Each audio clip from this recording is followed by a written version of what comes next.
అండి. ఈరోజు 'స్టోలెన్' అనే మూవీ గురించి వీడియో. వర్త్ సజెషన్ ఈ ఫిల్మ్ అనిపించింది నాకు. కాబట్టి సజెషన్ చేస్తున్నాను. ఐ థింక్ నిన్నటి నుండి ప్రైమ్ వీడియోలో అవైలబుల్‌గా ఉంది. నా వరకు ఇది చాలా చాలా మంచి cinema. Excellent and somewhat powerful writing. 90 మినిట్స్‌లోనే చాలా ఇన్వాల్వ్ అయిపోతాం మనం. అసలు స్టోరీ లైన్ ఏంటంటే ఇద్దరు బ్రదర్స్ గౌతమ్ ఇంకా రెహమాన్ ఉంటారు. గౌతమ్ తన బ్రదర్ రెహమాన్‌ని రిసీవ్ చేసుకోవడానికి స్టేషన్‌కెళ్తాడు.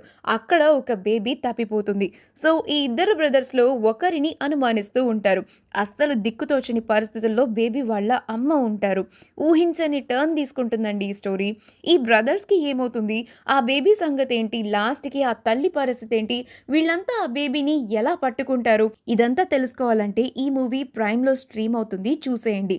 ఓపెనింగ్ సీన్ నుండి చాలా వావ్ ఫ్యాక్టర్స్‌తో అనిపించిందండి. అభిషేక్ బెనర్జీ లీడ్ రోల్‌లో ఎంతో బాగా చేశారు. రైటింగ్ అండ్ డైరెక్షన్ నాకు చాలా నచ్చింది. ఇంకో విషయం ఏంటంటే ఈ సినిమాని యథార్థ సంఘటనల ద్వారా స్ఫూర్తిదాయకంగా తీసుకున్నారంట. ఫైనల్‌గా అయితే ఈ మూవీ వర్త్ ఎ వాచ్. నాకైతే నచ్చింది. మీరు ఈ మూవీ చూసారా? చూస్తే మీకెలా అనిపించిందని కామెంట్స్‌లో తెలియజేయండి. మరొక మంచి మూవీతో మళ్ళీ కలుసుకుందాం. Have a great time and please మా ఛానల్‌ని సబ్స్క్రైబ్ చేయండి.